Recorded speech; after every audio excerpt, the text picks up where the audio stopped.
Dale, entonces, bueno, vamos a escuchar al doctor Israel. Adelante, Israel.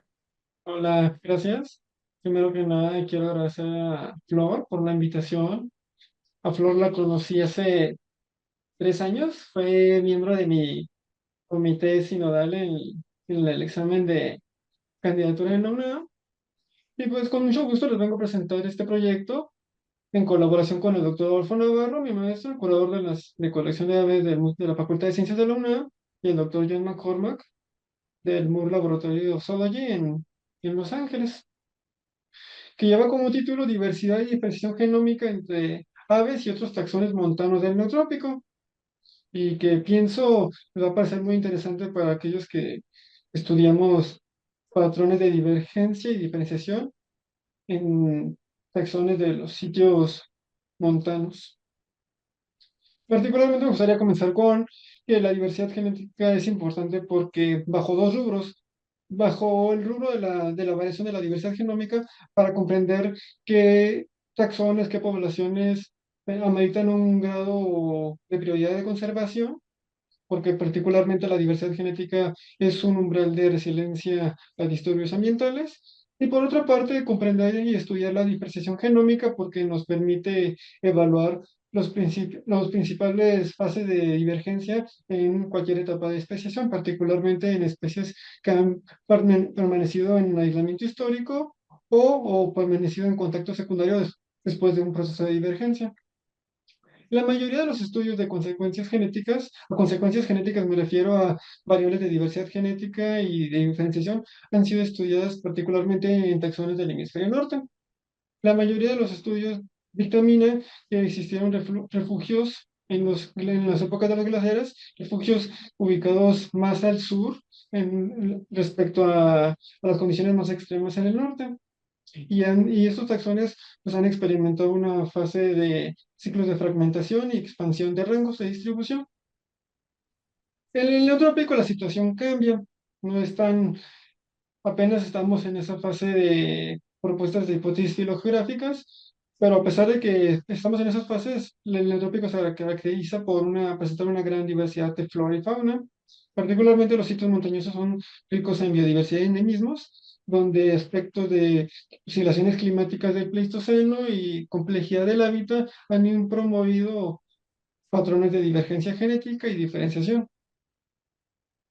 Específicamente en los bosques montanos neotropicales, tienen un rango latitudinal de los 30 grados norte a los 29 grados sur, ofrecen un marco comparativo para estudiar estos aspectos de variación genética y estudiar patrones filogeográficos, como ya lo explicó la doctora Rosa. Cada sitio de montaña se encuentra caracterizados por presentar un taxón endémico correspondiente a un complejo de especies. La mayoría de las hipótesis filogeográficas en la literatura han sido realizadas y propuestas con métodos convencionales de secuenciación, como los microsatélites y Sanger. Por ejemplo, son las tres hipótesis que que les voy a platicar. Aquí, los modelos de consecuencias que explican cada patrón filogeográfico los voy a dividir en cuatro. El primero de ellos, pues por mera conveniencia, los voy a llamar la hipótesis de los dos estados, que divide, que hace referencia a dos estados de condiciones climatológicas extremas, bosques húmedos y refugios secos, donde se espera una tendencia negativa entre diferenciación genética y diversidad genética para los taxones que habitan los bosques montanos. Por su parte, la hipótesis de la persistencia in situ a largo plazo, que ha sido encontrada en plantas y en ciertos colibríes, donde se dictamina que existe una relación positiva, ligeramente positiva entre la diferenciación y la diversidad genética y una fuerte estructura genética cuando ya se logra un cierto grado de diferenciación.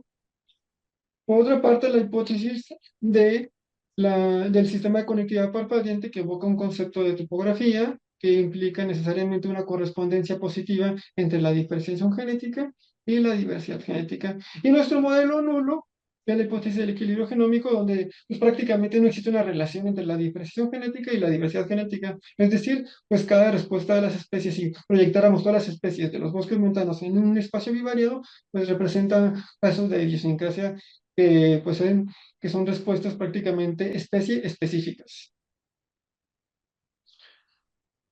Como les comentaba, la mayoría de los estudios de filogeografía en los bosques montanos no tropicales se han realizado con métodos convencionales de secuenciación. La mayoría de los estudios no cuentan con análisis de datos de secuenciación masiva, por lo tanto obtendríamos seguramente topologías completamente discordantes, utilizando ya sea datos nucleares o mitocondriales con Sanger. ¿Por qué existen estos sesgos? Particularmente hay cuatro, pero yo los voy a mencionar tres que predominan mucho en vertebrados. La hibridación por el efecto de un contacto secundario después de un patrón de divergencia alopátrica.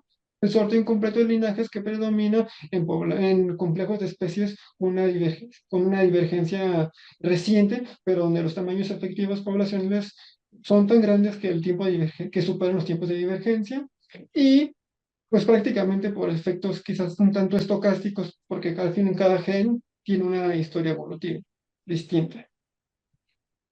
Además, tenemos otros aspectos genéticos muy puntuales, como la estructura poblacional anidada, típica en complejos de montaña, en el netrópico, y también aislamiento por distancia, que sesga las inferencias de agrupamientos cuando empleamos métodos de asignación de grupos, dada por la presencia de un flujo génico significativo.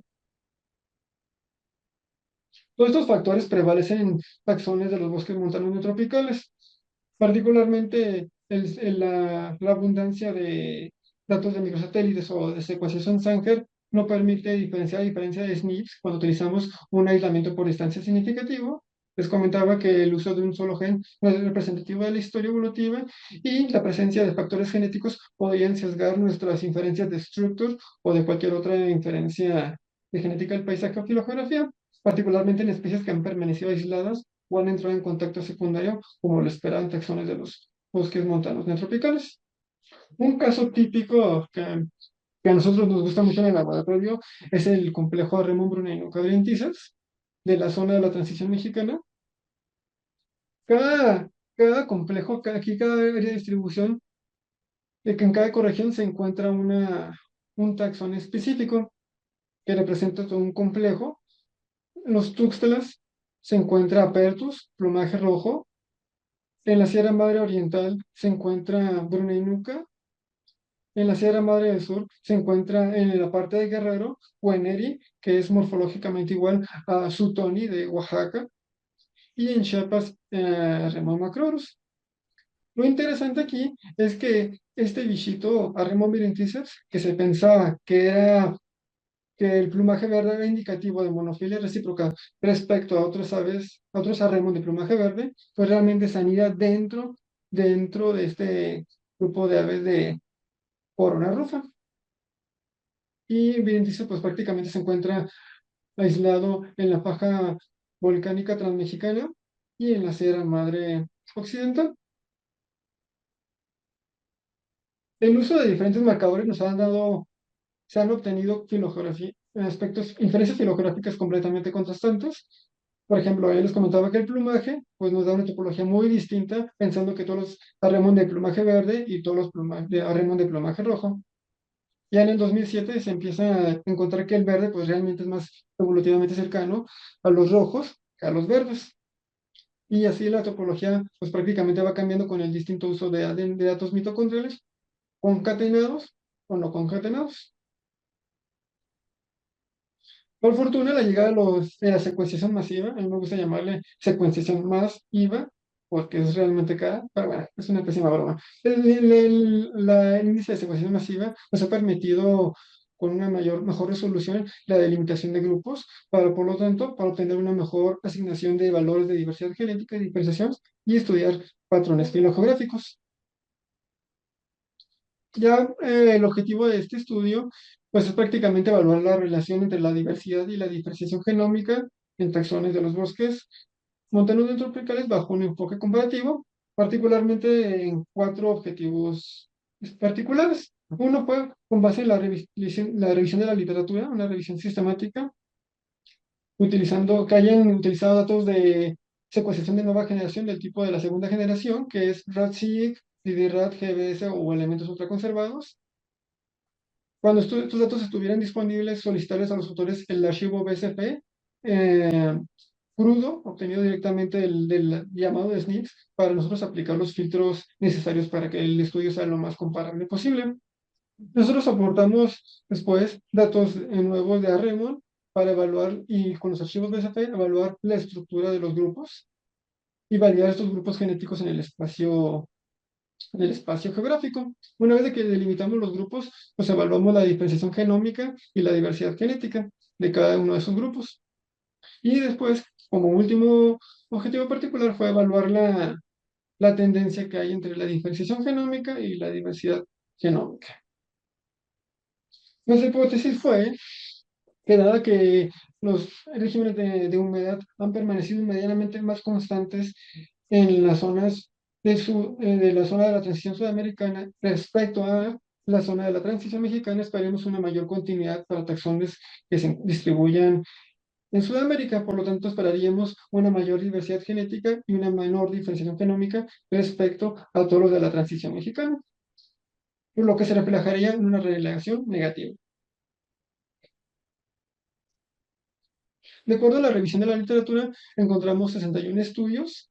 De estos 61 estudios que han empleado secuenciación masiva en taxones de bosques montanos y tropicales, encontramos que 7 pues, son estudios con datos disponibles y con archivos BSP, pues en datos crudos para la aplicación de los filtros que nosotros aplicaremos. Con los datos que nosotros aportamos, fueron con los Arremon, que ya les he platicado que cada uno se encuentra asignado a cada cadena montañosa, con 36 muestras. Y les mandamos a secuenciación para la obtención de datos de una secuenciación NextRat. Estos son los filtros que empleamos. Una vez que aplicamos un llamado de snippets en IPyRat y la limpieza, el prefiltraje de los datos, para que todas nuestras inferencias puedan filtradas con el conteo del alelo menor y manteniendo solamente un snip por locus. Para el análisis de grupos genéticos empleamos Structure y redes filogenéticas. Y para la validación de estos dos grupos empleamos SpaceMix cuando fue posible, cuando contábamos con datos de georreferenciación y datos realmente válidos para asignados a las muestras secuenciadas. Utilizamos SpaceMix para validar estos grupos en el espacio genético. Una vez delimitados estos grupos genéticos, obtuvimos estas variables sumarias de diversidad genética y diferenciación. Para la prueba de hipótesis, empleamos un modelo de regresión donde aplicamos dos variables predictoras, la diferenciación y la estructura, y tres variables respuesta, la heterocigosis observada, la riqueza alélica y la diversidad nucleotídica. La comparación de modelos fue con base en una metodología anidada para comparar, para que los coeficientes pues, sean lo mayormente comparables. Les comentaba que encontramos 61 estudios de 7 con datos disponibles. El primero de estos estudios fue publicado en el 2013 y en el 2014 fue el primer artículo publicado, aquel que incluyera únicamente taxones del bosque montano no tropical. Existen 61 referencias a partir del 2013 al 2024, con una media de 5 artículos por año. Lo que encontramos en la revisión de estudios fue que muy pocos estudios filtraron por conteo al alelo menor, a pesar de las fuertes sugerencias que se, que se mencionan en la literatura para datos de RADSIC y UCS. Muy pocos emplean métodos de asignación de grupos con métodos espaciales, solamente utilizan los grupos de asignación tradicionales. Y interesantemente, no existe diferencias significativas en aquellos estudios que evalúan la diversidad genética y diferenciación genómica. Es decir, no es tan común en la literatura con ese tamaño de muestra y con esa revisión el cuantificar esas métricas. Para el procesamiento de datos genómicos de la Raymond, vamos a utilizar 4.490 SNPs para todas las demás inferencias.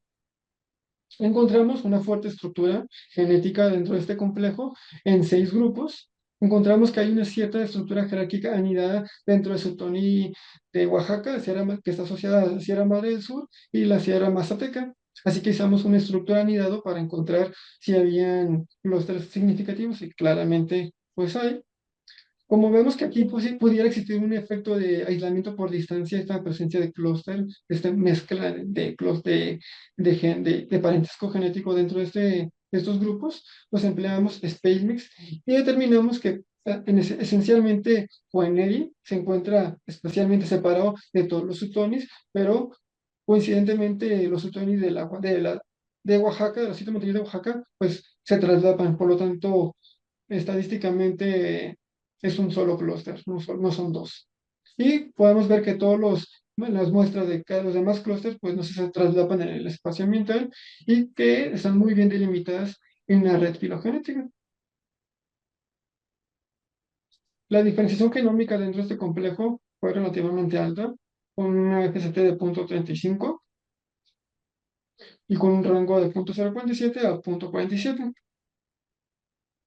Ahora sí, lo que nos compete para la reputación de hipótesis, encontramos el, que la diferencia de AIC, la selección de modelos, no discrimina entre un modelo completo que incluye la CPCT y la estructura genética a uno que únicamente incluye la estructura genética. Así que para fines comparativos, pues nos vamos a dedicar a describir las tendencias, las relaciones positivas o negativas utilizando el modelo completo. Vemos que tanto la FCT y la estructura presentan una relación negativa respecto a la diversidad genética de la heterocigosis esperada. Lo mismo ocurre con la riqueza helénica, una tendencia negativa, y la diversidad nucleotídica. Aquí la diferencia es que la diversidad nucleotídica, la única variable que fue significativa fue en la estructura, la diferencia de las FCTs.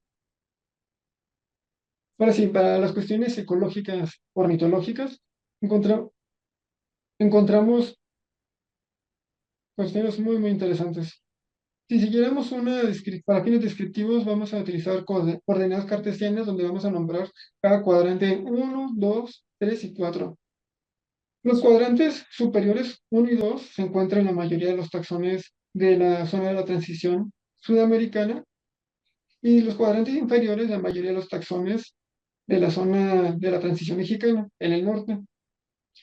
Por lo tanto, indicaría que hay una correspondencia biogeográfica para este análisis de regresión lineal.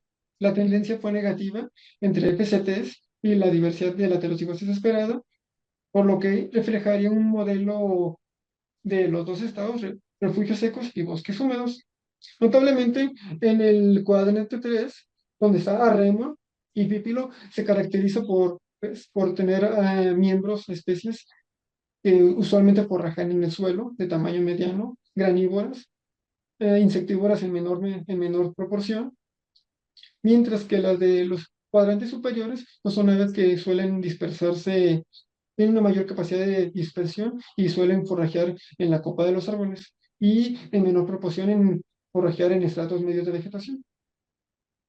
En el cuadrante 4 encontramos pues la Dendrortix, que es una codorniz asociada a la zona de la transición mexicana, pero tiene un cuerpo, una masa corporal inusualmente pues más robusta que los demás pajaritos, que no suelen pesar mucho.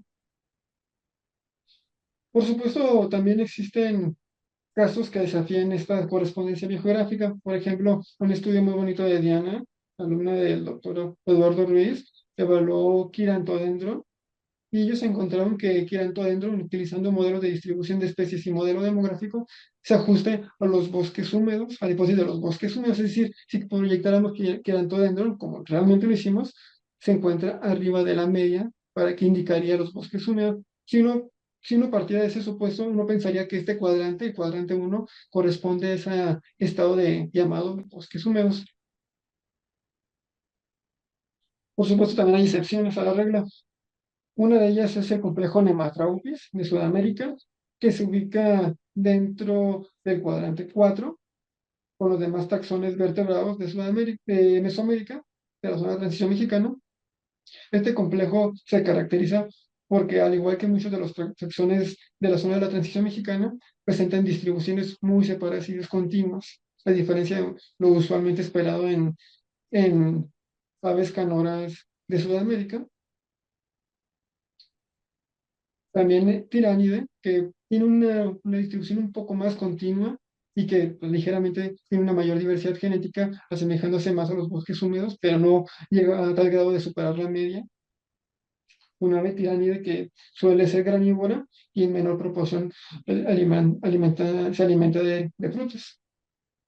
Cardinalide es otra excepción. Uno esperaría que Cardinalide, este Piranga vientata, que es de la zona de la transición mexicana, se encontraría aquí abajo. Realmente se encuentra acá arriba con los demás miembros de taxones de aves de Sudamérica, donde pues esta ave de gran tamaño, a pesar de, a diferencia de otras aves paserinas, pues presentan una gran capacidad de agilidad y dispersión, tanto que suele dispersarse fuera de su sitio de distribución reciente permanente y encontrarse durante migración, primavera y otoño en partes bajas de Sonora, Chihuahua y del oeste de Estados Unidos.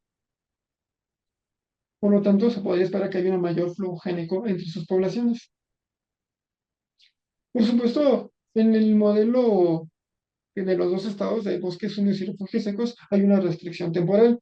El marco teórico menciona que el modelo es delimitado en taxones de hace 21.000 años, el que coincide con el último máximo glaciar, pero claramente podemos extender este modelo a taxones que divergieron incluso antes del Pleistoceno, ya sea en el Plioceno o Mioceno.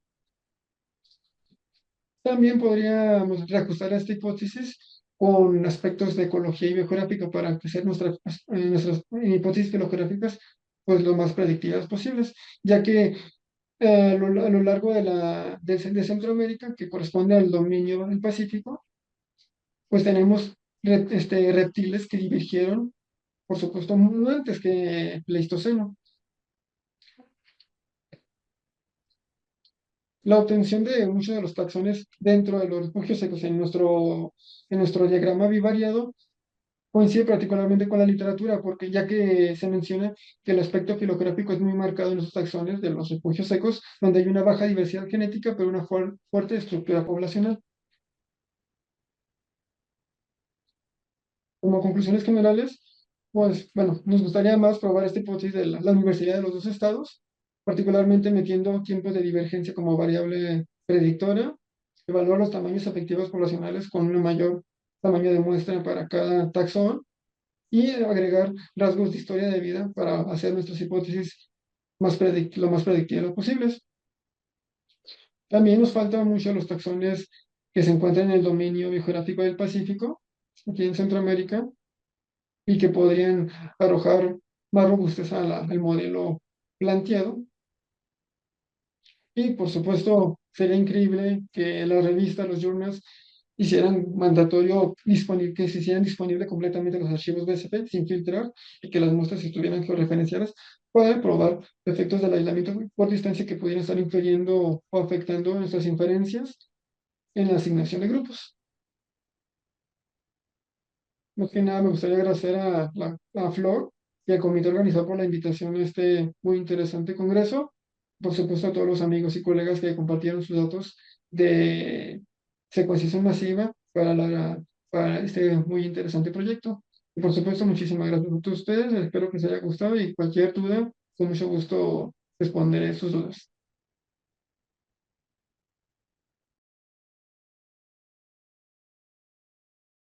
Vamos a seguir con la presentación pues ahora sí presencial del doctor Luis Sandoval, que nos visita de la Universidad de Costa Rica. ¿Escucho? Sí, no. Ok.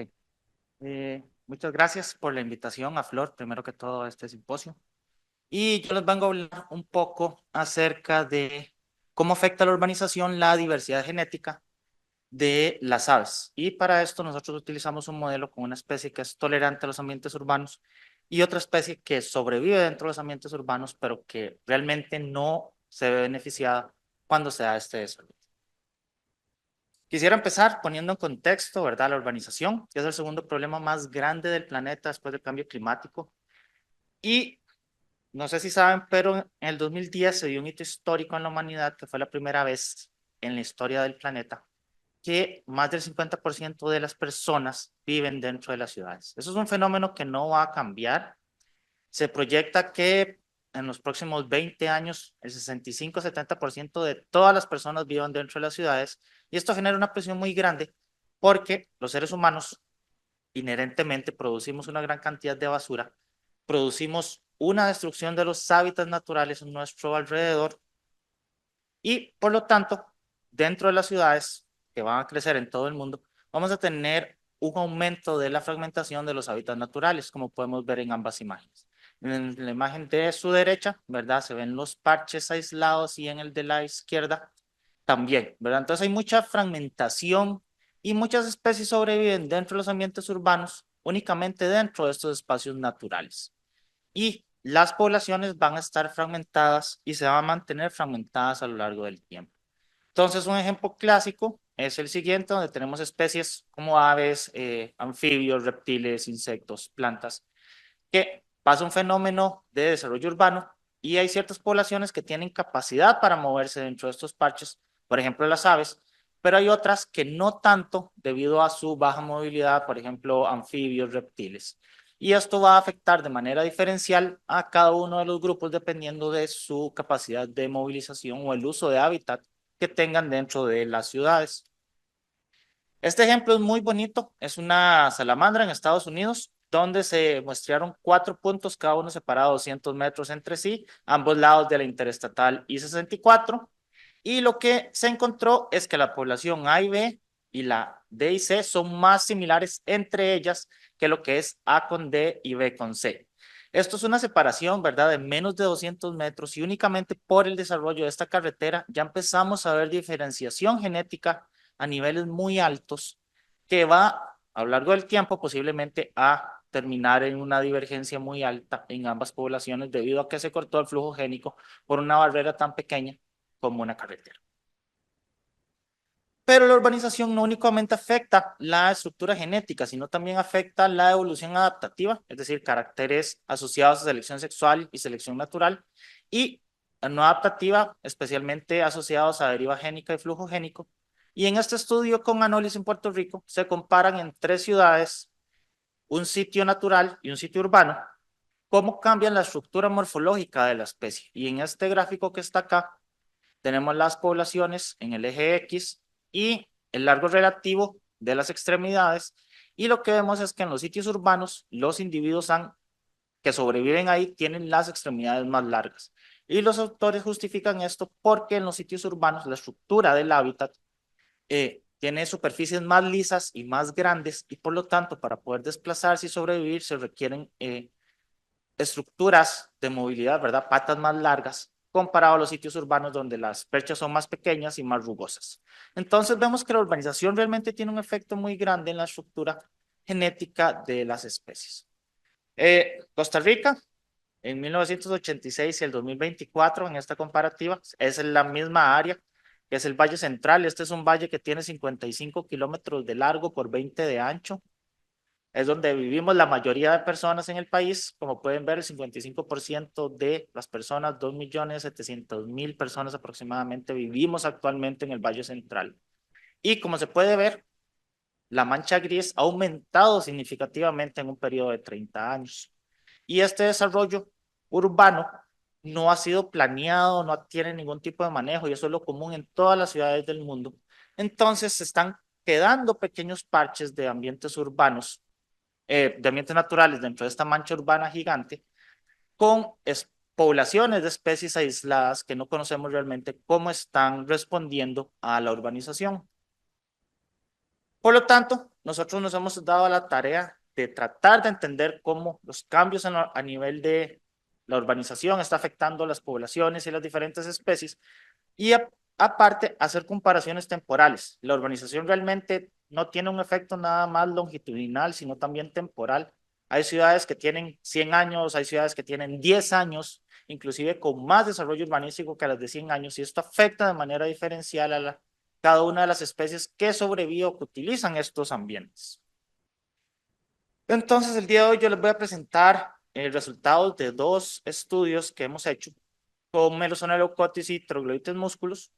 Melosona leucotis es una especie que sobrevive en los ambientes urbanos siempre y cuando hayan hábitats adecuados, y Troglodytes musculus es una especie que explota los ambientes urbanos. Se ha visto beneficiado por el desarrollo urbano y ha aumentado la conectividad de sus poblaciones a lo largo del tiempo. En este primer estudio hacemos una comparación longitudinal en la estructura genética de ambas poblaciones. Para Melosone leucotis tenemos 4 sitios donde mostramos de 12 a 19 individuos por sitio. Tenemos 8 SNPs para Trachobitis musculus. Tenemos 5 poblaciones. Tratamos de tener una población lo más alejada del Valle Central posible como nuestro control. Utilizamos de 11 a 16 individuos por sitio y 9 SNPs para ver la estructura genética. Este primer análisis es un análisis de circuito, lo que tomado de la ingeniería eléctrica. Los colores rojos dice que son lugares donde la especie no se puede mover, los colores verdes son lugares donde la especie puede moverse libremente. Y como vemos, Melosone leucotis tiene una restricción mayor en su movimiento, está restringida a una altura específica y una faja específica al interior del Valle Central, mientras que Troglodytes musculus, que le encanta la urbanización, realmente puede moverse libremente por todo el país, desde el nivel del mar hasta casi los 3.000 metros de altura.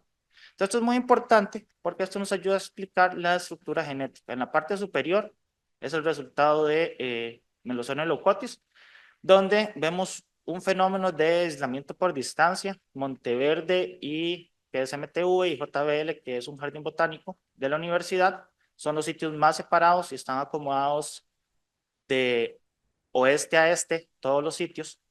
Y lo que vemos es que sí hay 2 poblaciones y el flujo génico disminuye conforme nos movemos hacia el este o hacia el oeste entre los genotipos de ambas poblaciones. En el caso de Troglodytes musculus, vemos una única población en todo el país.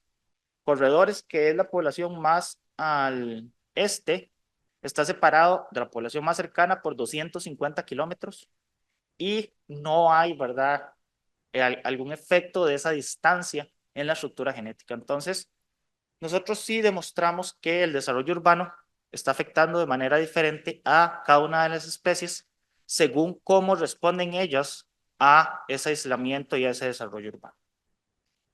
Posteriormente nos dimos a la tarea, nosotros tenemos 14 años de estar trabajando con Melosone leucotis y tenemos muestras de 2 periodos de tiempo, al ser una especie que está aislada en los ambientes naturales por la mancha urbana. Nosotros nos preguntamos qué estaba pasando dentro de cada una de esas poblaciones en términos de la estructura genética, aparte de cambios morfológicos y de canto en esta especie. Para este estudio nosotros utilizamos 42 individuos del 2011 y 34 individuos del 2021, separados 10 años. Temporalmente utilizamos 8 microsatélites y las 4 poblaciones que ya les presenté. Lo interesante, las barras negras representan los datos actuales, es decir, del 2021.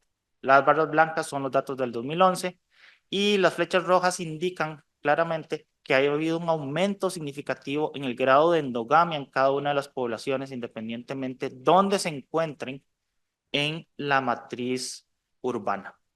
Entonces, esto es muy interesante porque estamos viendo que en un periodo de 10 años vemos un aumento significativo en los niveles de endogamia dentro de las poblaciones.